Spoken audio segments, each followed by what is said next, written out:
Halo semuanya, perkenalkan nama aku Gede Dilana Nantanarayana. Aku dari kelompok 9. Nah, pada kesempatan kali ini kelompok kami akan membahas mengenai materi berjudul Managing in a Global Environment. Penasaran kan? Yuk kita bahas. Oke, pada materi kali ini kita akan membahas mengenai bagaimana seorang manajer mampu menghadapi lingkungan bisnis yang semakin global. Saat ini, perusahaan tidak hanya beroperasi di dalam negeri, tapi juga dapat berhubungan dengan konsumen, perusahaan, dan sumber daya dari berbagai negara. Oleh karena itu, manajer perlu memahami bagaimana perubahan di lingkungan global dapat mengaruhi suatu bisnis. Pertama-tama kita akan membahas mengenai borderless world atau dunia tanpa batas. Maksudnya adalah batas antar negara terhadap suatu bisnis atau perusahaan itu semakin tidak terasa. Banyak perusahaan mencari konsumen, sumber daya, ataupun bekerja sama dengan perusahaan di berbagai macam negara. Kondisi ini memberikan peluang yang lebih besar bagi perusahaan untuk memperluas pasarnya. Tetapi di sisi lain persaingannya juga semakin luas karena perusahaan dapat menghadapi pesaing dari berbagai negara. Kondisi tersebut tidak terlepas dari adanya globalisasi. Apa sih globalisasi itu? Globalisasi sendiri merupakan proses semakin meningkatnya hubungan antara negara melalui perdagangan, investasi, teknologi, dan kerjasama. Nah, perkembangan teknologi itu membuat proses terasa lebih cepat dan mudah. Akibatnya, perusahaan dan suatu bisnis itu saling bergantung. Perubahan dalam suatu negara bisa berdampak ke negara lainnya. Namun, menjalankan bisnis secara global tidak berarti perusahaan bisa menggunakan strategi yang sama di semua negara. Perusahaan harus memahami kondisi dan kebiasaan masyarakat setempat. Contohnya adalah Walmart ketika masuk ke Jerman. Beberapa cara bisnis yang berhasil dilakukan Walmart di Amerika ternyata tidak sesuai dengan kondisi masyarakat Jerman. Dari contoh ini kita bisa menilai atau melihat bahwa perusahaan harus mampu menyesuaikan strategi bisnisnya dan dengan lingkungan negara setempat. Dari kondisi Walmart tersebut kita bisa melihat bahwasannya memahami budaya dan kondisi dari negara lain itu sangat penting. Oleh karena itu, seorang manajer perlu memahami atau memiliki kemampuan yaitu namanya global mindset. Global mindset itu sendiri adalah kemampuan manajer untuk memahami dan menghadapi perbedaan budaya, sosial, politik, serta kondisi bisnis di berbagai negara. Global mindset itu sendiri terdiri dari 3 aspek. Yang pertama ada kognitif, psikologis, dan sosial. Pertama-tama ada kognitif, yaitu memiliki pengetahuan dan pemahaman mengenai lingkungan serta bisnis global. Lalu yang kedua ada psikologis, yaitu terbuka terhadap perbedaan, mampu menghadapi ketidakpastian dan berani mengambil resiko. Lalu yang ketiga ada sosial, yaitu mampu membangun hubungan dan bekerja sama dengan orang yang memiliki latar belakang budaya yang berbeda. Pola pikir global ini bisa dikembangkan melalui berbagai pengalaman, misalnya belajar budaya asing ataupun berbahasa asing. Jadinya kita melakukan perjalanan internasional, belajar di luar negeri, serta berinteraksi untuk menyesuaikan diri dengan lingkungan global. Jadi seorang manajer itu tidak hanya membutuhkan kemampuan dalam menjalankan bisnis, tetapi juga bisa mampu memahami perbedaan dan menyesuaikan diri dengan lingkungan global. Setelah memahami pentingnya dunia tanpa batas dan pola pikir global, kita masuk ke bagian selanjutnya yaitu The Changing International Landscape atau perubahan lanskap internasional. The Changing International Landscape. Lingkungan bisnis internasional terus mengalami perubahan. Salah satu perubahan yang cukup penting adalah semakin kuatnya posisi Cina dan India dalam perekonomian dunia. Keduanya tidak hanya menjadi pasar bagi perusahaan internasional, tetapi juga berkembang menjadi negara yang mampu menghasilkan berbagai produk dan jasa untuk pasar global. Kondisi ini membuat perusahaan terus menyesuaikan strategi mereka karena persaingan bisnis menjadi semakin luas. Kita bahas dulu yang pertama yaitu China. atau bangkitnya China. China menjadi salah satu kekuatan ekonomi dan pasar terbesar di dunia. Pertumbuhan kelas menengah di China menciptakan permintaan yang besar terhadap berbagai produk seperti mobil, smartphone, barang konsumen, hingga barang mewah. Selain menjadi pasar yang besar, perusahaan-perusahaan China juga semakin mampu bersaing di kancah internasional. Salah satu contohnya yaitu industri smartphone, di mana perusahaan China berhasil menjadi pemain penting di berbagai negara. Namun perusahaan asing yang ingin masuk ke China juga menghadapi berbagai tantangan. Yang pertama seperti peraturan pemerintah, pajak, biaya operasional yang meningkat, dan kontrol pemerintah yang cukup keras. Sebagai salah satu contohnya yaitu perusahaan Cina yaitu Xiaomi.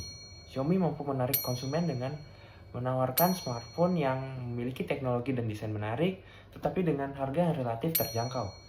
Hal ini membantu Xiaomi bersaing tidak hanya di China, tetapi juga di internasional.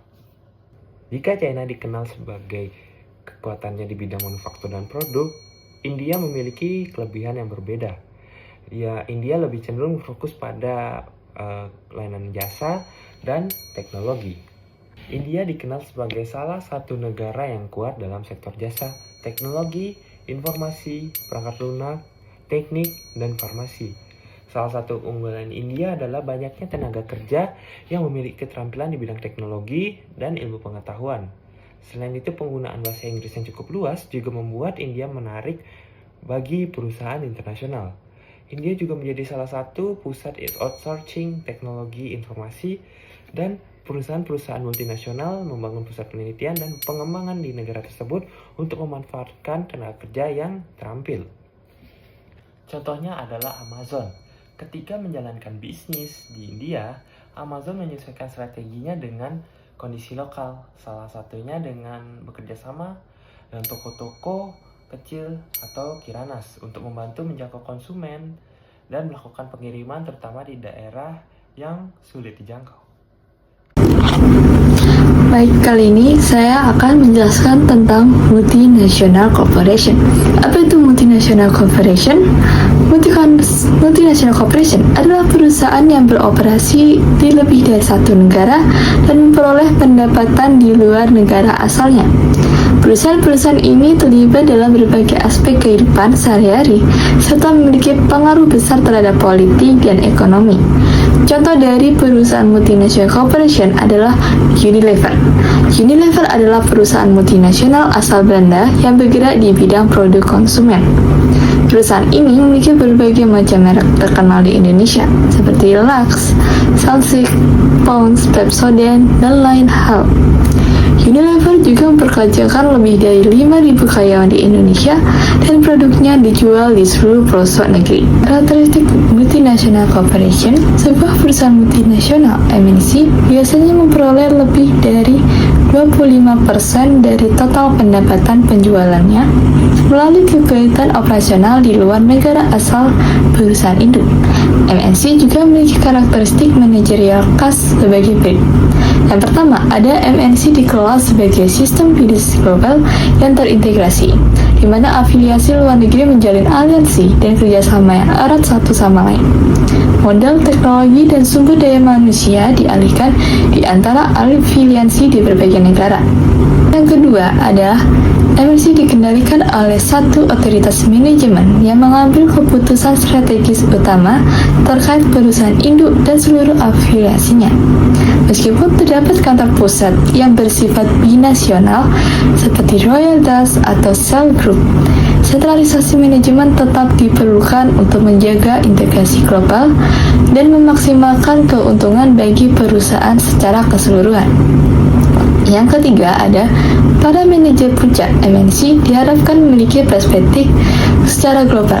Mereka memandang dunia sebagai satu kesatuan pasar dalam pengambilan keputusan strategis, pengelolaan sumber daya, serta penentuan lokasi produksi, periklanan, dan efisiensi pemasaran. Dalam beberapa kasus, filosofi manajemen perusahaan multinasional mungkin berbeda dari yang baru saja saya jelaskan.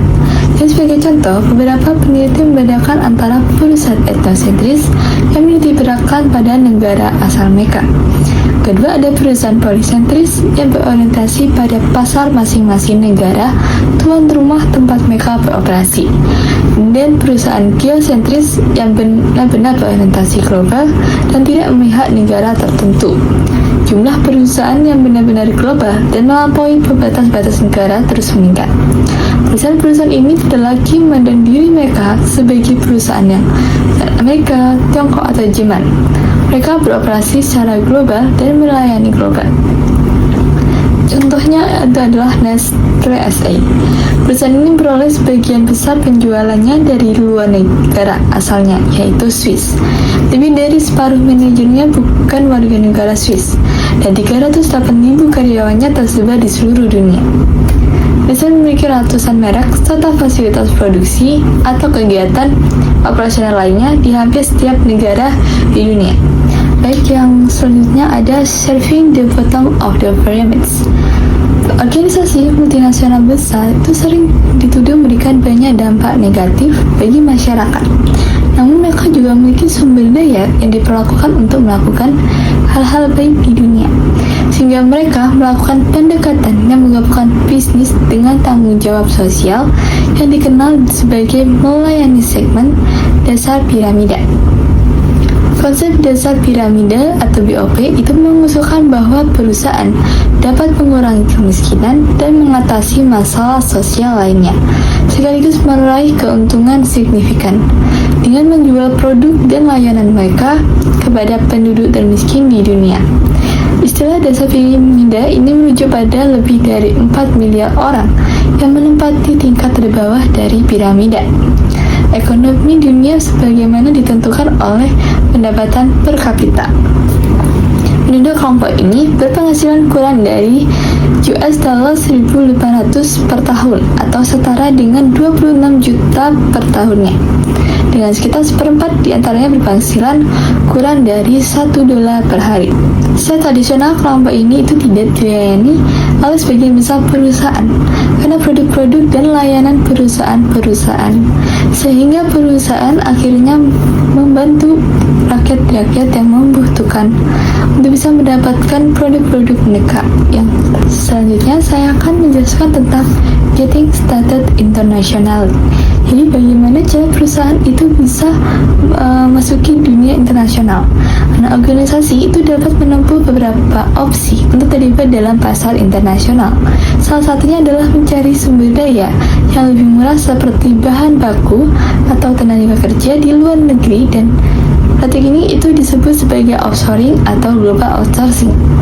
Opsi lainnya itu bisa mengembangkan pasar bagi produk jadi atau jasa di luar negara asal melalui strategi seperti ekspor dan juga kemitraan. Ada 3 pendekatan yang sering digunakan perusahaan untuk bekerja di kancah internasional. Ada sebuah grafik dengan sumbu X adalah cost to enter foreign operation, yang artinya semakin ke kanan biaya yang diperlukan untuk masuk dan menjalankan bisnis di luar negeri semakin tinggi. Di sisi sumbu Y adalah ownership of foreign operation, yang artinya semakin ke atas maka akan semakin besar kontrol kepemilikannya. Yang pertama itu ada exporting. Dengan ekspor, perusahaan mempertahankan fasilitas produksinya di negara asal dan mengirimkan produk-produk tersebut untuk dijual di negara asing. Ekspor memungkinkan perusahaan untuk memasarkan produknya di negara lain dengan biaya sumber daya yang rendah dan risiko yang terbatas. Namun ekspor itu juga menimbulkan banyak masalah yang berkaitan dengan jarak fisik, peraturan pemerintah, mata uang asing, dan perbedaan budaya. Namun biasanya lebih rendah dibanding dengan menggunakan modal perusahaan sendiri untuk membangun pabrik di negara tuan rumah. Kedua ada outsourcing. Global outsourcing yang juga disebut offshoring berarti melibatkan diri dalam pembagian kerja internasional agar kegiatan pekerjaan dapat dilakukan di negara-negara dengan sumber tenaga kerja dan pasokan termurah. Dalam beberapa tahun terakhir, jutaan pekerjaan tingkat dasar seperti manufaktur tekstil, operasional pusat panggilan, dan pemrosesan kartu kredit telah dialihdayakan ke negara-negara dengan tingkat upah yang rendah. Yang ketiga adalah partnership. Kemitraan merupakan bentuk keterlibatan yang paling tinggi dalam perdagangan internasional. Salah satu jenis kemitraan yang populer adalah usaha patungan, di mana suatu perusahaan berbagi biaya dan risiko dengan perusahaan lain. Biasanya yang berlokasi di negara tujuan untuk mengembangkan produk baru, membangun fasilitas manufaktur, atau membantu jaringan penjualan dan distribusi. Selain usaha patungan, kompleksitas lingkungan bisnis global saat ini mendorong para manajer di banyak perusahaan untuk mengembangkan jaringan aliansi, yaitu kumpulan kemitraan dengan berbagai perusahaan lain yang seringkali melintas batas-batas negara. Oke, selanjutnya saya akan menjelaskan mengenai tantangan hukum dan politiknya. Perkenalkan, saya Salsabila Lukano Amsori dengan NIM 6261040662250. Nah, berbisnis di luar negeri itu tidak mudah. Nah, tantangan pertamanya itu dari sisi hukum dan politiknya. Setiap negara kan punya hukum dan peraturannya sendiri, mulai dari aturan, perlindungan konsumen, ketenaga kerjaan, standar keamanan produknya, ketentuan pelabelannya, hingga pajak dan bea masuknya. Nah, semuanya itu bisa berbeda jauh dari negara asal. Nah, manajer itu wajib mempelajari dan mematuhi semua aturan itu. Belum lagi aturan itu tuh bisa berubah sewaktu-waktu. Selain hukum, ada tantangan politik. Sistem pemerintahan tiap negara itu kan berbeda-beda. Pengawasan pemerintah itu seringkali lebih ketat, dan masyarakat setempat tuh kadang menganggap perusahaan asing itu sebagai orang luar yang bisa mengganggu kemandirian ekonomi dan kedaulatan negara mereka. Resiko politik tuh nyata, didefinisikan sebagai resiko hilangnya aset, penurunan pendapatan, atau hilangnya kendali manajerial karena perubahan situasi politik di negara tujuan. Itu bisa berupa kerusuhan sosial, perubahan undang-undang, sanksi pemerintah, dan serangan cyber bermotif politik. Contoh nyatanya itu ada di Facebook, Google, dan perusahaan teknologi lain itu harus mematuhi aturan GDPR di Uni Eropa, aturan privasi data yang sangat ketat. Nah, pelanggaran itu bisa didenda sampai 4% dari pendapatan globalnya. Banyak perusahaan barat seperti Marriott, Delta Airlines, dan Louis Vuitton itu juga mendapat tekanan berat dari pemerintah Tiongkok karena menyebut wilayah seperti Hong Kong, Tibet, dan Macau itu sebagai entitas terpisah dalam informasi produk mereka. Nah, contoh yang menarik itu ada di Fairmont Maple milik James Jennings. Jadi James Jennings itu berasal dari Fairmont, Amerika Serikat, yang pindah ke Swiss dan membangun bisnis sirup maple. Di Eropa, sirup maple itu hampir tidak ada, maka itu peluangnya sangat besar. Tapi dia harus menghadapi aturan perdagangan dan pajak impor yang tidak tetap, biaya pengiriman antar negara yang mahal, dan masyarakat yang belum mengenal produknya gitu. Selanjutnya adalah tantangan sosio-budaya. Nah, tantangan yang paling rumit dan sering diabaikan justru itu dari perbedaan budaya. Karena setiap negara itu punya budaya sendiri yang mencakup pengetahuan, keyakinan, nilai-nilai, dan kebiasaan perilaku masyarakatnya. Nah, faktor budaya ini tuh seringkali lebih membingungkan daripada faktor politik ataupun ekonomi. Karena banyak manajer tuh gagal karena sikap etnosentrisme yang merasa bahwa budaya mereka dan cara pandang mereka tuh yang paling benar, paling unggul, sehingga kayak meremehkan budaya lain gitu. Nah, cara terbaik mengatasinya ya memahami dan menghargai perbedaan nilai sosial. Salah satu kerangka paling terkenal untuk memahami perbedaan ini adalah dimensi nilai Hofstede. Geert Hofstede itu melakukan riset terhadap lebih 116.000 karyawan di IBM di 40 negara dan menemukan 4+1 dimensi utama. Pertama yaitu jarak kekuasaan. Ini tuh sejauh mana orang menerima ketimpangan kekuasaan. Kalau tinggi, orang menganggap hierarki itu wajar, bawahan itu patuh pada atasan. Nah, contohnya itu Malaysia, India, Filipina. Kalau rendahnya, itu orang menginginkan kesetaraan. Pendapat semua orang dihargai. Contohnya Denmark, Israel, Selandia Baru. Lalu yang kedua, penghindaran ketidakpastian. Ini tuh sejauh mana masyarakat merasa tidak nyaman dengan ketidakpastian dan hal yang belum jelas. Kalau tinggi itu butuh aturan jelas, prosedur baku, dan keamanan. Contoh negaranya Yunani, Portugal, Uruguay. Nah, kalau rendah itu terbuka pada hal baru, fleksibel, nyaman, dan dengan ketidakpastiannya itu. Contohnya Swedia, Singapura, Jamaika. Yang ketiga itu individualisme dan kolektivisme. Individualisme kan setiap orang bertanggung jawab atas dirinya sendiri. Jadi kepentingan individu itu diutamakan. Contohnya Amerika Serikat, Kanada, Inggris.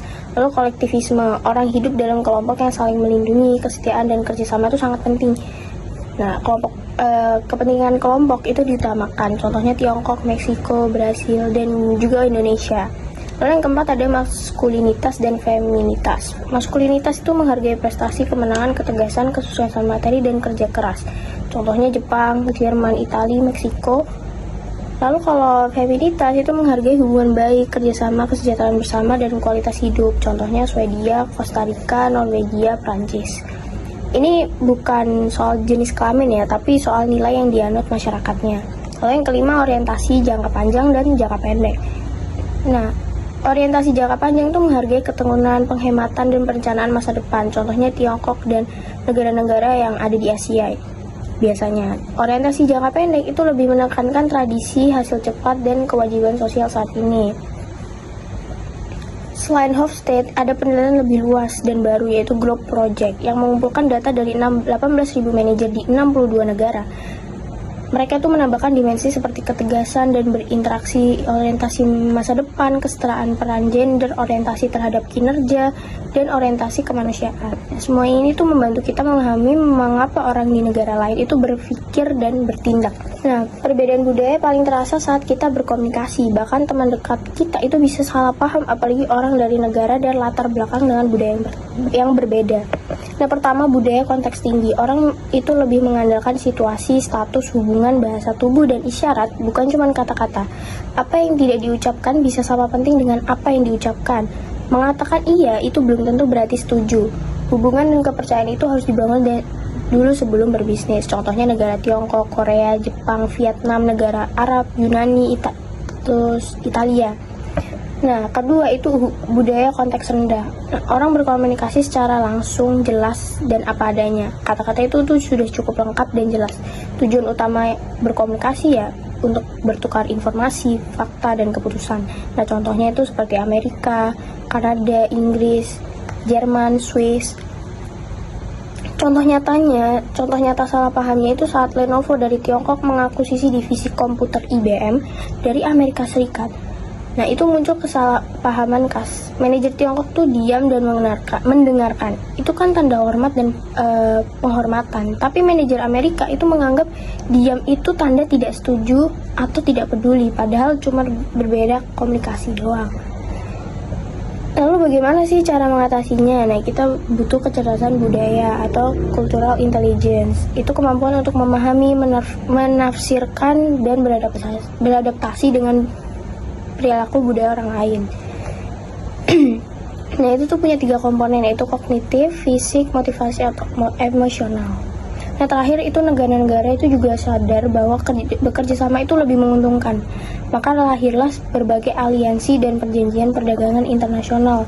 Yang pertama, WTO, Organisasi Perdagangan Dunia.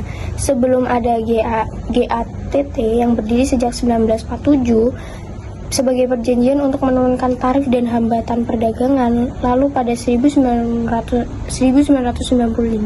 berubah menjadi WTO, organisasi global beranggotakan 164 negara termasuk Indonesia.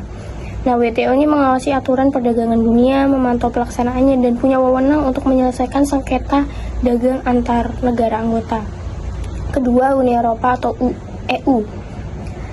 Bermula dari 6 negara pada 1957, kini beranggotakan 27 negara Eropa. Tujuannya itu mempererat kerjasama ekonomi dan sosial, menghapus batas antar negara, dan pencapaian utamanya itu pasar tunggal di mana orang, barang, jasa, dan modal itu bisa bergerak bebas. Mata uang tunggalnya itu euro, dipakai oleh 20 negara anggota, tapi tidak tanpa tantangan. Nah, Inggris itu keluar dari Uni Eropa pada 31 Januari 2020 yang dikenal sebagai Brexit. Nah, ini menunjukkan bahwa integrasi ekonomi bukan tanpa perbedaan pendapat. Ketiga, USMCA, Perjanjian Amerika Serikat, Meksiko, Kanada. Pada awal 2020, Perjanjian Perdagangan Amerika Utara itu diperbarui melalui USMCA menggantikan NAFTA yang berlaku sejak 1904. Aturan barunya itu lebih ketat, terutama untuk industri otomotif, perlindungan hak buruh, lingkungan, dan niaga. Tujuannya itu membuat perdagangan di kawasan itu tuh lebih adil dan seimbang. Nah, itu dia penjelasan lengkap dari saya. Nah, dunia bisnis itu makin terhubung dan makin global. Tapi setiap negara itu punya hukum, sistem politik, dan nilai budaya, dan cara berkomunikasi yang berbeda-beda gitu. Jadi sukses di internasional bukan cuma soal produk yang bagus atau modal yang besar. Yang penting adalah sadar akan perbedaan dan mau menghargai yang lain gitu, mau beradaptasi. Sekian dari saya. Wassalamualaikum warahmatullahi wabarakatuh. Halo semuanya, perkenalkan nama saya Aizar Karindra Putra Radian. Di sini saya akan membahas tentang kasus.